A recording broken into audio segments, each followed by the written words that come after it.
और जानते हैं वो जो भाई हैं जिनके घर पे हम लोग आए हैं, अच्छा अच्छा, उनका ये मन है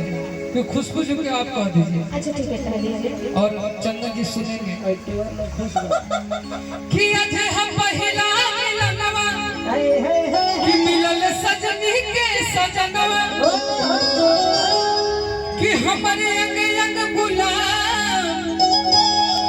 नियन खिलल बा बदनवा कि सुन सुन भगवान कि जन बिहान हो के ई बात तो हमरा खातिर कहिए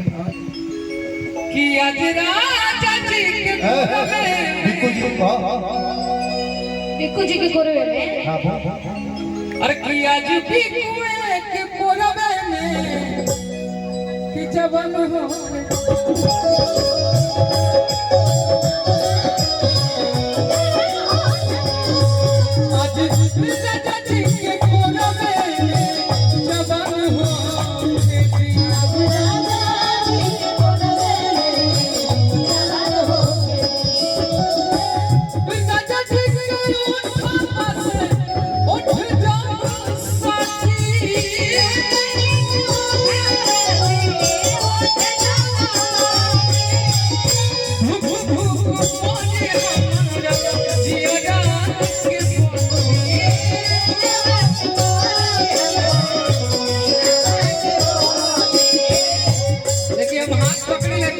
बड़े बड़े शिकायत सुनने को मिलेगा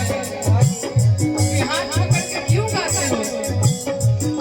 मैं भी मेरा काम है इसकी मत जाइए, बाकी ये मेरे दोस्त हैं। अच्छा सॉरी, ये मेरा काम है, मैं सॉरी कि आज के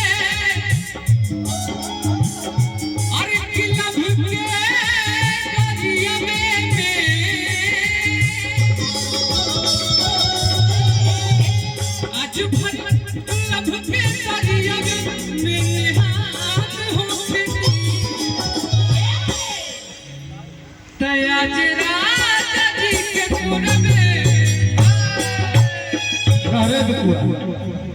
बारे में जानते रहे कि ससुरा से भाग के गई हरवा मजा लूटे रे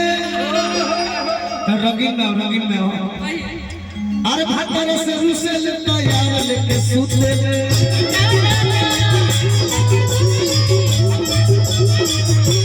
ससुरा से भाग के गई हरवा मजा लूटे रे ससुरा से भाग के गई हरवा मजा लूटे रे भातर से रूसे लेता यार लेके सूते रे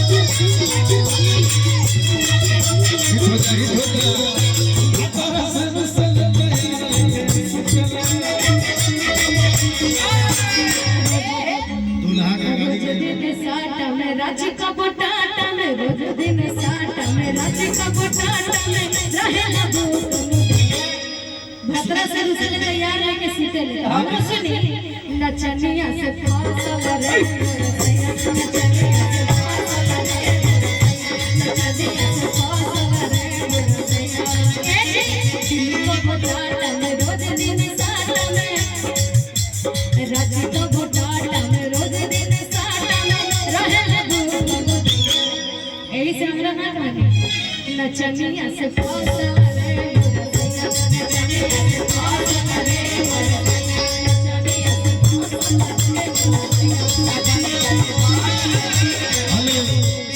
से भारत से मैं हरी लंबे करी रोज पर किया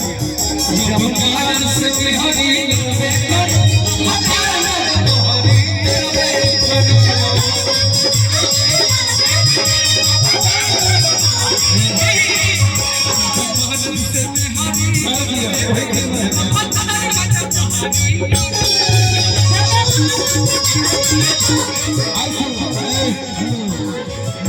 बड़ी जरूरी सूचना बा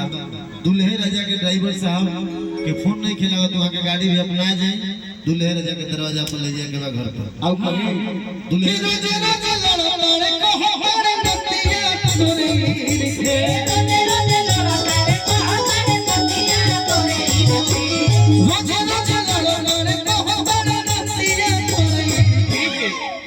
रोज लड़त तरह नतिया कहत है तोरे गिरके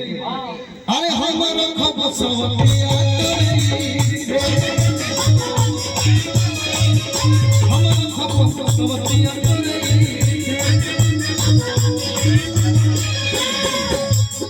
जानत नहीं चलते रहे रखो सब बच्चियां चली हम अपने आप पे गर्व करत हैं तेरिया जवान तो में भगवान गोड़ी राजा जो मालूम तो ले भगवान गोड़ी राजा दोनों ने फसल में अच्छा धुला के चिकन समान मोरे चिकन में आगे तेरी मेरा